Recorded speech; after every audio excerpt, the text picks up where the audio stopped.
Welcome to the name of the workshop. It is Action Plan.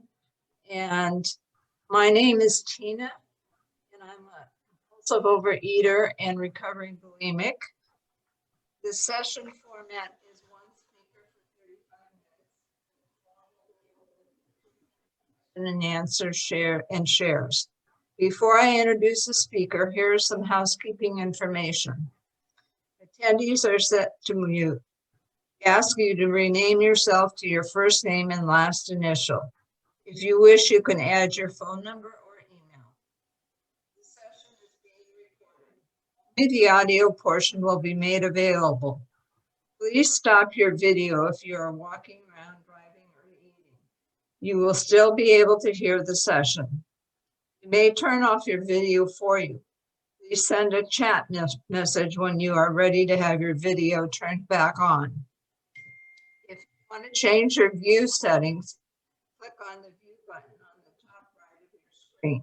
You may choose either gallery or speaker view. Also, please note the chat is set to host only. Questions and comments will only be seen by the host.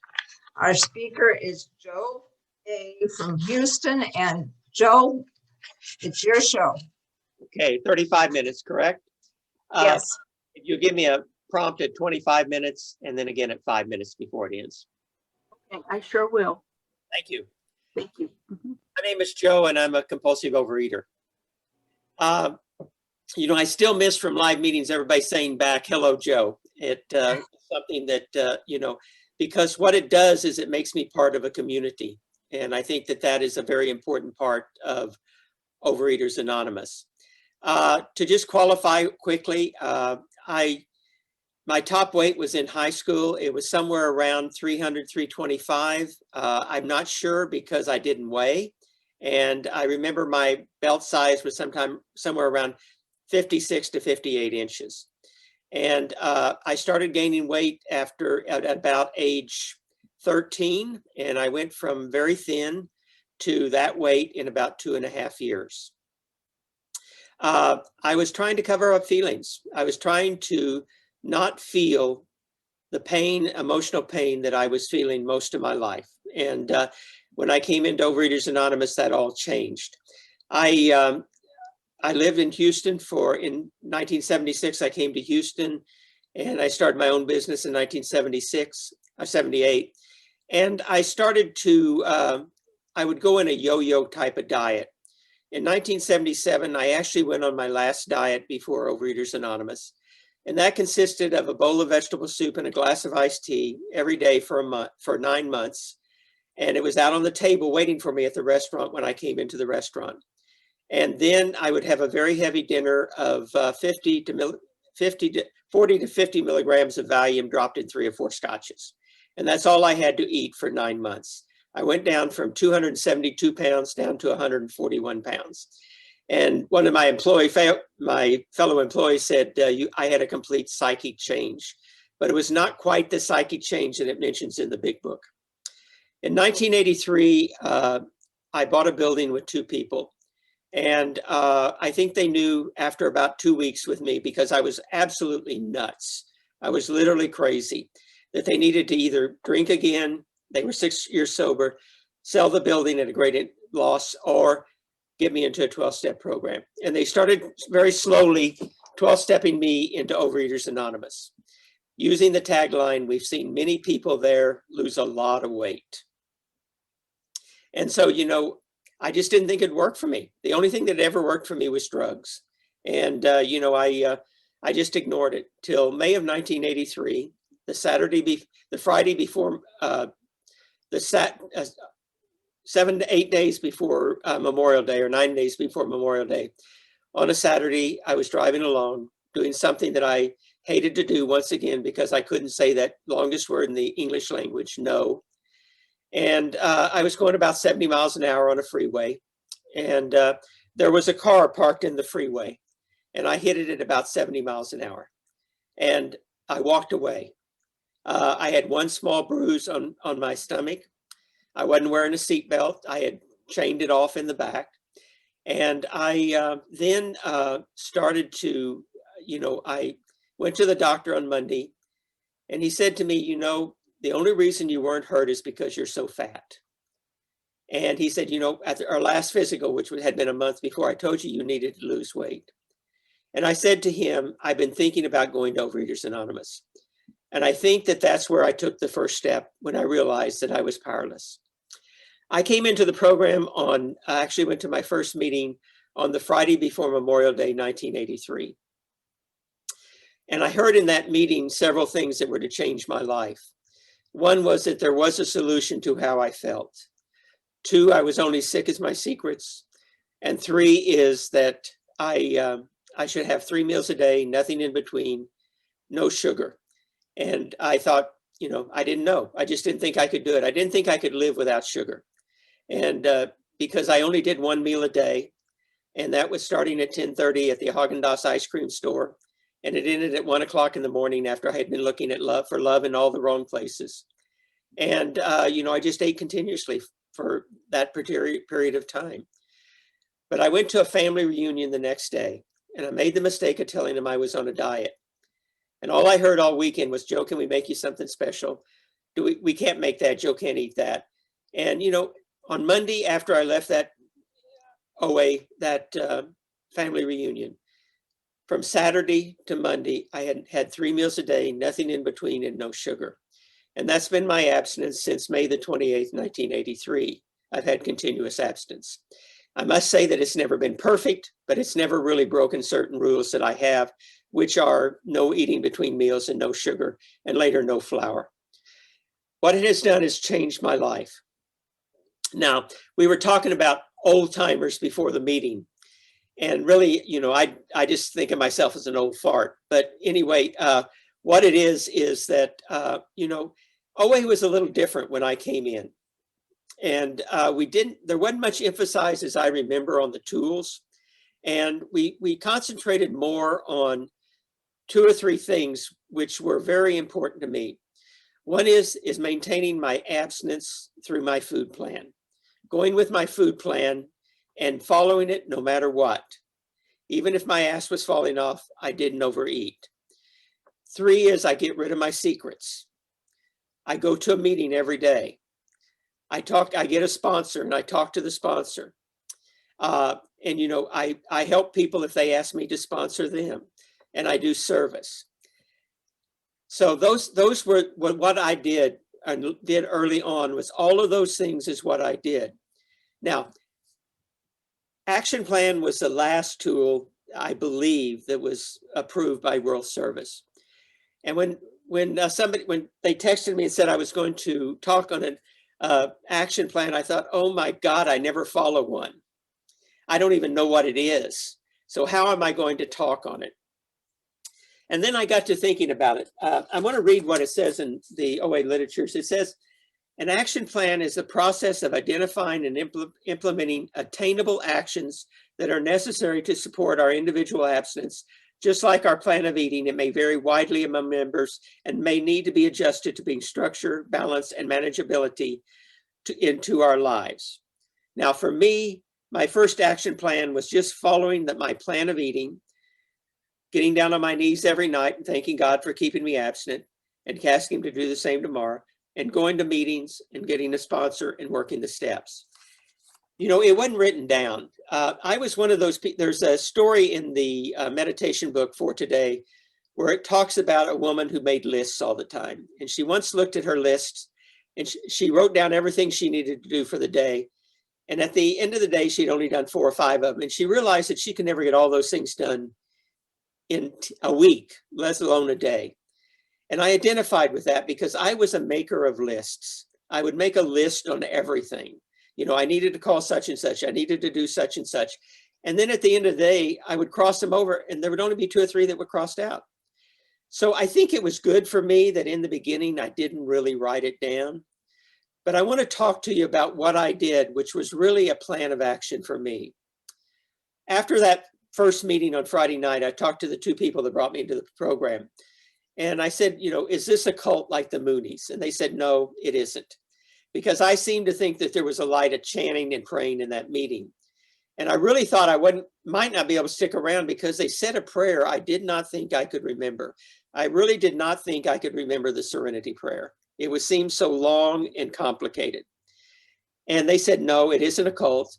And I said, do I need to go to more than one meeting a week? And they said, it's probably a good idea. So what I did was I started going to both AA meetings and to open AA meetings and to OA meetings. And eventually, after about a month and a half, I was going to a meeting or two a day. And I was finding in those rooms something I had never found before in my life, which was relationships and community and people who loved me no matter what. Even when I got rid of all my big secrets, they said, we still love you, we know. And so, you know, what I had to do was had to start to look at how I was going to structure my program. First of all, I followed a food plan. It's part of my first thing that I have on my action plan is I follow my plan of eating no matter what. Now, for me, what I had to do was in my plan of eating was not only have what foods I eat, but I had to do some other things too. One is I had to set times at which I would eat. In other words, I set between 7:30 and 9:30 was breakfast, 11:30 to 1:30 was lunch, and 5:30 to 7:30 was dinner, unless I ate after a meeting with the group. And I had to stick to those because I was a grazer and I couldn't do it. So my first plan of action was I had follow my plan of eating, and then I set the times that I was going to eat. Second, I had to put on my action plan where I was not going to eat. And that included buffets, ice cream shops, places that, you know, were tricky for me because, I went one time to a restaurant because they advertised they had the biggest chicken fried steak in Texas. And so, I had to avoid those kind of places. So what I did was I set places that I didn't need to go, that weren't healthy for me. And everything in my program that I'm doing is not to get to a normal weight or be thin, it's to get to a healthy weight. That's real important for me. So I set where I couldn't go. I talked to my sponsor about places that were good for me to eat. I then talked with people, I looked at people that I could not eat meals with. Now that sounds strange, but it was like a sponsee I had one time said she'd get 30 days and then she'd binge, 30 days and binge. And I finally said, what do you do on the 30th day? And she says, I go to lunch with my mother. And I said, what do you think you can do to stay abstinent longer than 30 days? And she thought for a little while and she said, maybe not go to lunch with my mother and instead go to coffee. Things like that I had to look at because they were important in my early abstinence. And, even in the program, there are people that I cannot eat with even today. And there's several reasons for that. One is they're binging out while I eat, which just drives me crazy. Two is they are treating the waitress terribly. They're very rude. They're very inconsiderate to the person that's serving us. It's not practicing the principles in all the program. And that's one thing that I was trying to do from the very start. So those are the basics of my program, a plan of eating. What I also had to do was look at meetings. I went to my first meeting, like I said, on May the 28th, 1983.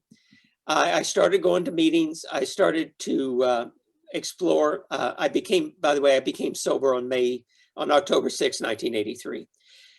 And I went to my first meeting on sex and love in November of 83, because I have all three diseases that can accomplish those diseases. I have a great little deal of that I am very talented in switching addictions. If one is not bothering me, I can go to another, and then I can go to another, then come back to that. And so I was starting to switch addictions. And so what I had to do was look at that because they were affecting my food. They were affecting my food. And that was the thing more than anything else that I wanted to put at the heart of my program. I had to make abstinence the most important thing in my life without exception. So what I had to do was I started to go to meetings. I didn't raise my hand in meetings. I was way too shy. You know, I'm an egomaniac with an inferiority complex. And so what I have to do is I have to, you know, the promise that was most important to me is fear of people and economic insecurity would leave you. And that was because I was so afraid of people. I couldn't communicate with, I couldn't socialize with people. So part of my plan of action was that first night, the two people that took me to that meeting dragged me to coffee afterwards with some other people in the meeting. I had to make myself go. It was on my plan of action. If I look at it as a plan of action, I went to dinner with the people if they were going to dinner after the meeting. I was going to coffee. I wasn't afraid to say, can I go with you? These types of things, because I wanted to have recovery above anything else. At the meeting, I learned almost how to eat because I watched people that had really good abstinence, what they ordered and how they ate. I learned to talk to the two people on either side of me and the people across the table. I learned how to communicate with them in an intimate and loving manner. And that was something that was brand new to me because, you know, I couldn't be intimate with another person because I felt if they really knew me, they would go running out of the room, screaming and yelling. So that's what I had to do is I had to learn how to socialize. So I didn't raise my hands. Finally, someone called on me and I spoke for the first time, I think after about 3 months. And I was scared and I just told the truth. That's another part of my plan of action is I tell the truth. I'm honest with other people. You know, even today I'm honest. You know, I was talking in a meeting today that I lead and I said, you know, I'm going to a party tonight in AA, 70th anniversary of a 70th birthday of a woman. And she always has a table about 12 feet long and 3 foot wide covered with food. I said, I need to make a commitment that I will stay on my plan of eating and my abstinence tonight. Now, I could have made that a secret and binged my head off tonight, but I didn't. What I did was I got rid of my secrets. There's enough tapes of me speaking out there that have all my secrets from the past. So what are my secrets today on my action plan that I need to tell every day to people? It's what I'm feeling or what happened to me yesterday or what happened to me today and how I'm feeling and what my emotions are. In other words, if I was meeting with somebody this morning and they totally ignored me, said something that was derogatory about me, and I didn't say anything in reply in a loving way, and I say in a loving way, that is a secret because I'm emotionally upset about what happened to me. And that was something that I used to eat over all the time. So what I had to do was I had to learn how to talk about my secrets, whether they happened 70 years ago, 75 years ago, or whether they happened today. It's very important. And my secrets mostly today because most of my actions don't involve honesty, cash register honesty, or physically hurting people. It's more about spiritual stuff and emotional stuff that happens to me or I do to other people. And my secrets can also be what I do to other people where I know that I need to make amends and I don't immediately. So, you know, that is part of my plan, my action plan is getting rid of my secrets. Another part of my action plan is service. About 5 months in the program, we were still having meetings where we made coffee at the meetings and everything else. And I volunteered to make the coffee for a month. I was thrilled because I had something to do for that meeting. And so what I did was I carried the coffee pot home. I came back in early, I made coffee. And what I did was made a commitment that anytime I had a service commitment, I would not break my abstinence. Anytime I had a service commitment, I would not bring my abstinence. For the past 38 years and 1 month, almost, well, 2 weeks, I have had a service commitment in Overeaters Anonymous. It sometimes has been at a group level. It sometimes has been at a intergroup level, sometimes at a region level, sometimes at a national level, but I've always had a service commitment. They told me when I came into the program that service is slenderizing. And so, you know, of course, when I came in, all I wanted to do was be thin. And so, you know, what I did was I started to do service because it came to me that if I did service without asking anything in return, it was being humble and it was being teachable. And so what I did was started to do service without having to be recognized for it. And that was real important. I came into a national position in Overeaters Anonymous, and I didn't tell my local group, I didn't tell the intergroup anything.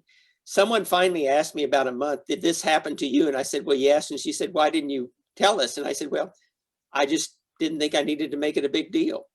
And that's what it is like, you know, is not making it a big deal. On my action plan also is, they say in AA, not said as much in OA, don't make any major decisions your first year. Well, I had to make major decisions my first year. But what I came up with that worked for me is that I needed to make no decision major. I need to make no decision major, because before Overeaters Anonymous, I never had an opportunity, I never was willing or able to change a path that I was on. When I came into Overeaters Anonymous, they told me, I asked them what I had to change. They said, the only thing you have to change is everything. And so what I had to do was, I had to be willing that if I took one path, I could change that path and go a different path. And that was something that was very difficult for me, because I'm an egomaniac. You know, I have to have everything my own way. You know, it's about getting my own will. It's about self-centered fear, you know, that I'm not going to get my way when I want it, how I want it, and so forth. You know, if I didn't get my way yesterday, it's a resentment. If I didn't get my way today, it's anger. And if I don't think I'm going to get my way tomorrow, it's fear. And so what I'm doing is I'm constantly in the battle of will and of self-centeredness and selfishness. So what I had to do was make a part of my action plan is make the 6th and 7th step a hallmark of my plan from the day that I started to today. Step 6 is, for me, is not doing the things that I want to do, not doing the things I want to do. And step 7 is doing the things I don't want to do. An example would be, is if someone makes a really rude comment to me, is to yell and scream and throw something, which is what I used to do. So I don't do that.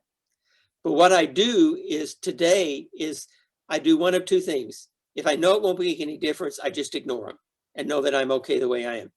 Or in a very loving, kind way, I tell them I was hurt by their comment or their action. It's called setting boundaries with people. And part of my action plan became, I let people know what I need from them. I was never able to do that.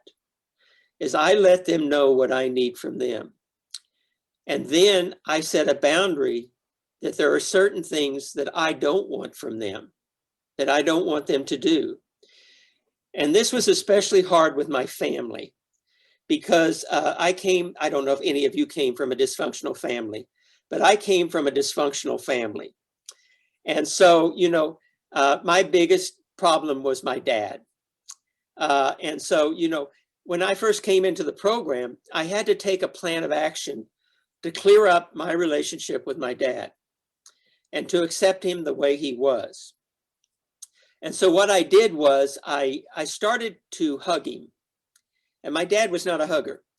And so I would hug him and he would do nothing. He'd just have his hands down the thing. And I'd say, I love you, Dad. And he wouldn't say anything. He'd say goodbye and leave.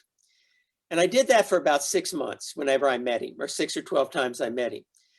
Then one day he put one arm around me. I did my usual, said, I love you, left. Next, 3 or 4 or 5 times later, he put both arms around me. And then I said, I love you, and left. And then one day on the phone, we were talking, and I always ended it with, I love you both. And we were talking, and my dad, before I said it, said, I love you, Joe. And it was that process of taking and working the steps in all my life. I was able to accept him and forgive him, whether he forgave me or not. So what I could do then was to allow myself to be open to his love in the way that he could give his love. And we had a different relationship. I won't say that it was a father knows best relationship. Of course, I have a friend who says father knows best should be sued for false advertising. But anyway, if you remember, father knows best. But anyway, it was allowing me to love him in my way and him to love me in my way. And so, I was able when he died to say that don't resuscitate him because he did not want it. And that is a very difficult position. I had to do the same thing with my mother. So what I'm trying to say through all of this is I have looked at my life. I have seen what I was doing wrong, how I was not being the person that I really wanted to be. And I was changing in order to become the person that I wanted to be. My action plan is to be the person that I always wanted to be.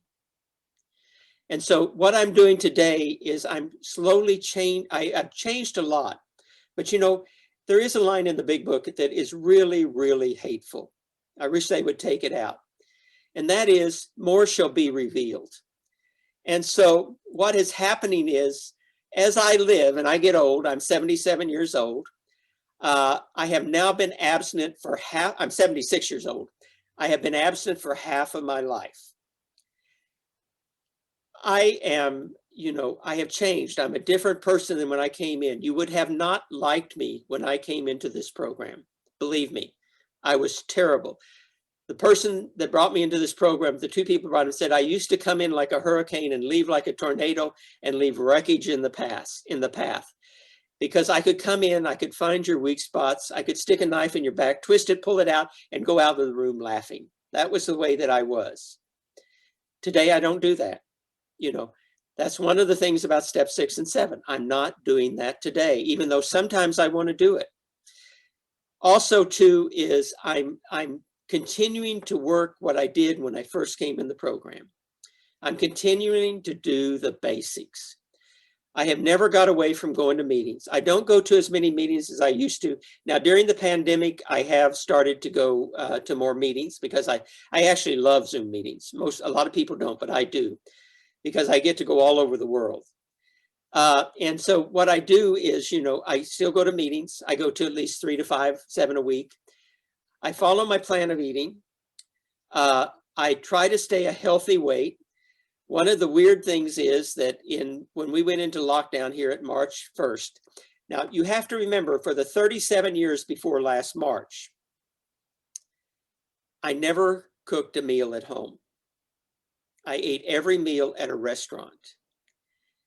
I'll say 99%.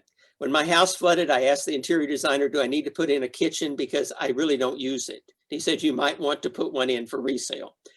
And so I ate every meal out. But what I did is I looked at the menu, I found what was on my food plan, and I had committed to follow my plan of eating. So what I did was I chose things that were on my plan of eating. Now, there used to be a chain here in Texas called Luby's, and people used to kid me about having stock in Luby's because I said, a Luann platter is perfect for me. It's a reduced portion of meat and 2 vegetables. That is my basic meal, a reduced portion of meat and 2 vegetables. And what I did was I followed that for years. I got off it a little bit. It was still within my plan of eating, but for one thing, I went down to an anorexic weight. I was under eating for about 5 or 6 months, and I went down to an unhealthy weight. One of the hardest things you can do is be anorexic and eat in this, or beat anyone and eat in this program to come up to a healthy weight, because people start to criticize you in their minds. And of course, my mind picks up what their mind says, even though they aren't thinking that. So what it was I had to come up to a healthy weight. I came up to a weight that was healthy for me, and I maintained that weight. The 4 or 5 years after I started that weight, I started to gain a little bit, and I went up 1 pant size.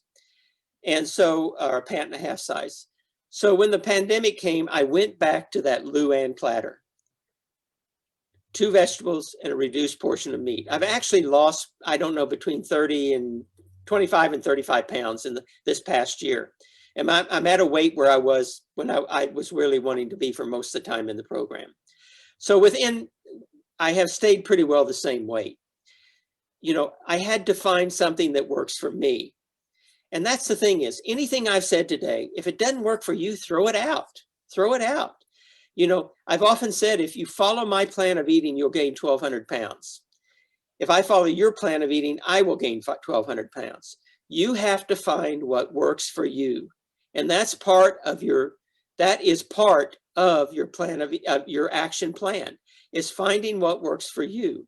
I have long recommended people go to a nutritionist or go to one of the health organizations that have healthy diets, go to Dignity of Choice, which I used for years, and find a plan of eating, and then talk with your sponsor. Again, part of your action plan, talk with your sponsor and find something that works for you, something that you can live with on a daily basis. I don't feel deprived most of the time with my food, unless I'm emotionally upset. Then, there isn't enough food to fill my stomach. So what it is I have reached a point, and I was lucky I became abstinent right away. But, Roseanne for us was the perfect founder. Roseanne started the program in 1960, and she got her final abstinence sometime around 18 years before she died. The other time, when I was talking to her quite a few times, she would mention that she was at her heaviest weight in Overeaters Anonymous after she started the program. But what she did was she kept coming back. Part of my plan of action is she kept coming back. No matter what, she kept coming back. Sometimes she was in a heavy coat in the back of the rooms hiding, but she kept coming back until she was able to gain an abstinence that worked for her. And that's a great lesson for us. Bill Wilson never drank again. And he started the program, in 1935, 2 days ago. It was the birthday of AA. And Dr. Bob actually did have one bottle of beer after he got sober. So, Bill Wilson was perfect because he didn't drink again. Roseanne was perfect because she showed us that the only important thing is you keep coming back. When I came to meeting the first time, there was 100 to 125 people in the room. Today, 5 minutes? Yes. What? Yeah, 5 minutes. Today, meetings have come down. We used to have 110 meetings in Houston. Now we probably have 70. So, OA has come down in size and everything because it's a very, very difficult program to get. We were talking about this at lunch when I went to lunch with some friends after a meeting, still socializing. And we were talking about that it's the first addiction I had. When I was screaming and yelling and everything else as a baby, what did they do? They fed me. I found early on that food was a comfort for feeling bad emotionally and physically. So what I've had to do is change the way that I look at food. Just to reiterate is you don't have to have a written plan of action, but you may have in your mind certain things each day that you need to do. My day is pretty simple. I get up in the morning. I do some meditation. I read the For Today book, and I've started reading another book. I pray to God to keep me sober and abstinent. And I have been recently doing the serenity prayer in a different way. I've been saying, God, please give me the sanity and serenity to accept the things I cannot change. And please let me know what I need to accept. Grant me the courage to change the things I can't. And I really need to know what I need to change. And then give me the wisdom, the power, the willingness, and the strength to accept and to change. And so what I'm doing is I'm asking God for guidance in my day, each day, what I need to do.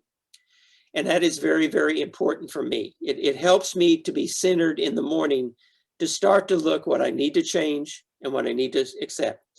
I noticed that there's a couple of people that may have started to reach the age of 60 in the room.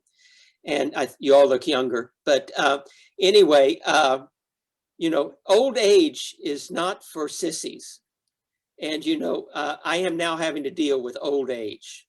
What's going to happen to me in 10 years? What's going to happen to me? I have no kids. I have basically no family left. What's going to happen to me? So those types of things are things that I'm working on today.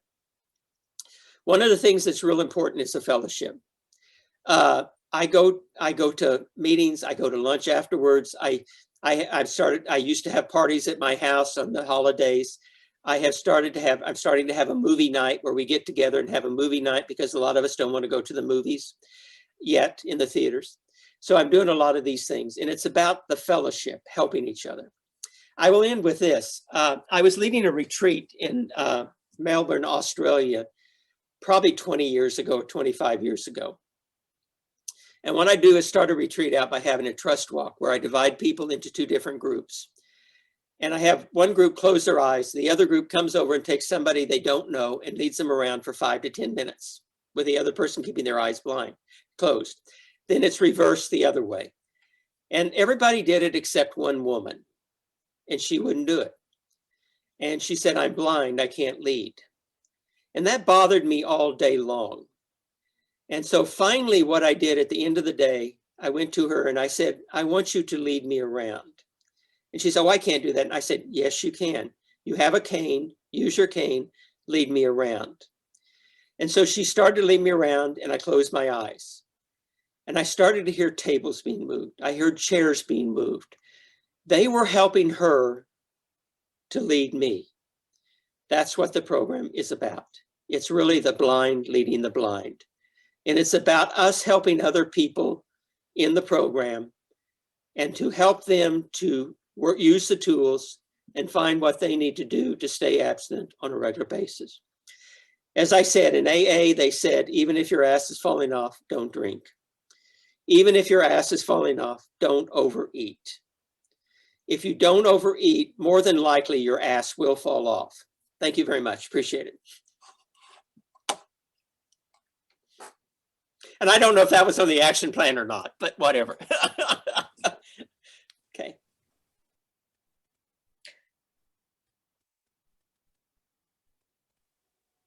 Okay, we will now open the floor for 2-minute question and answer and shares. So I did have one question in the chat. Can you share how your relationship with your higher power fits into your action plan and helps you stay abstinent? That was from Robin B.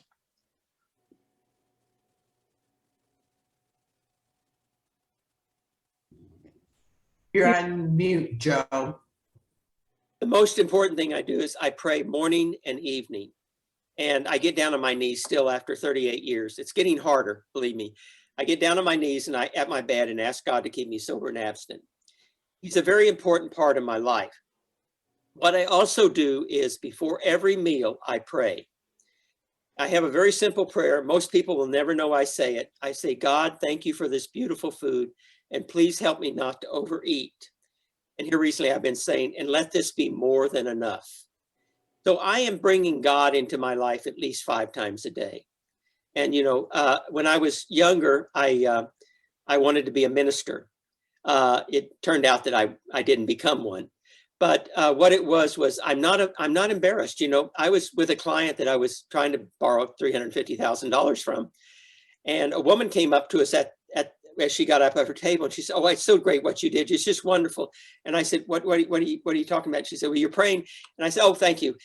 And he said, "What's going on?" I said, "It's nothing." But, you know, I still pray.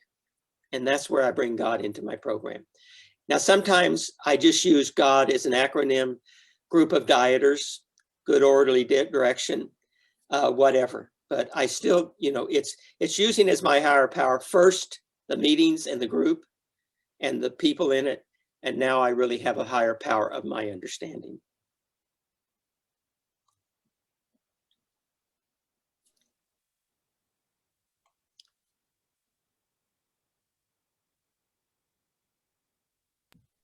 Sandy, do you have a question? You're unmuted.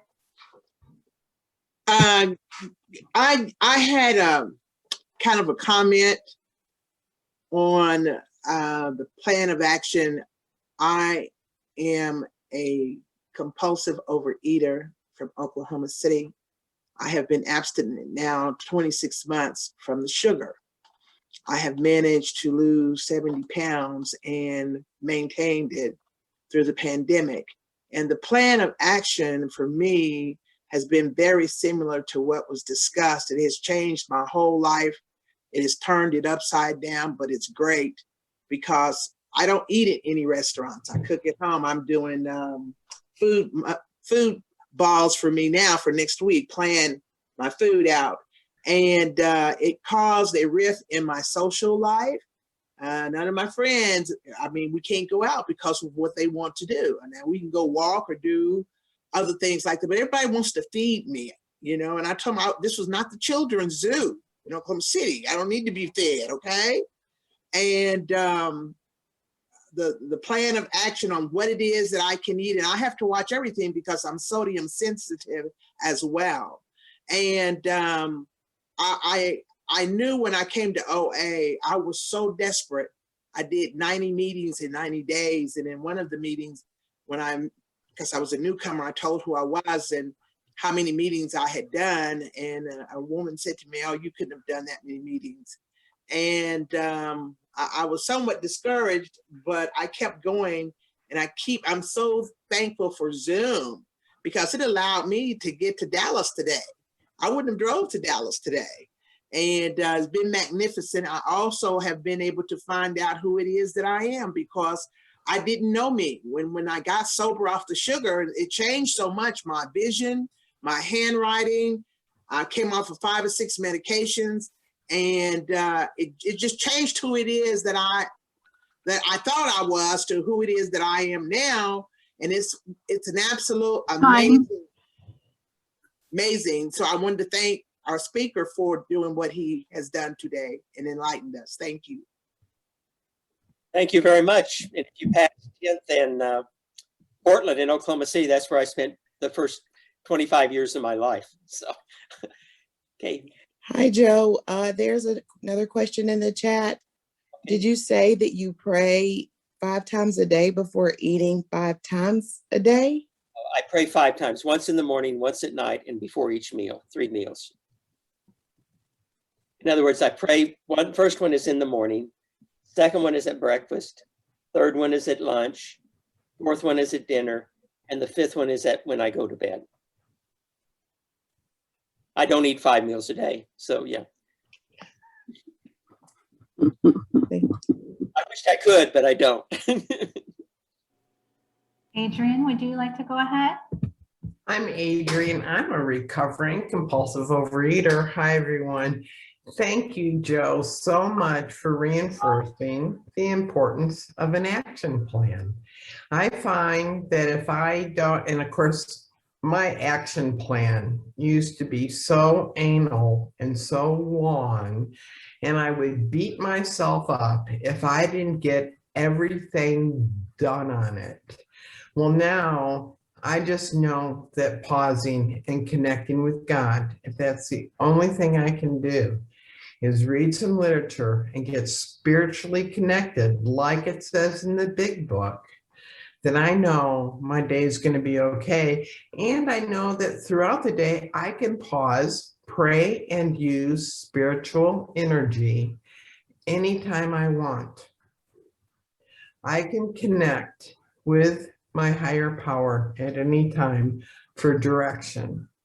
So that is part of my action plan, is to, because I'm a go-go do-do head. I need to pause. I need to take time to reconnect throughout my day.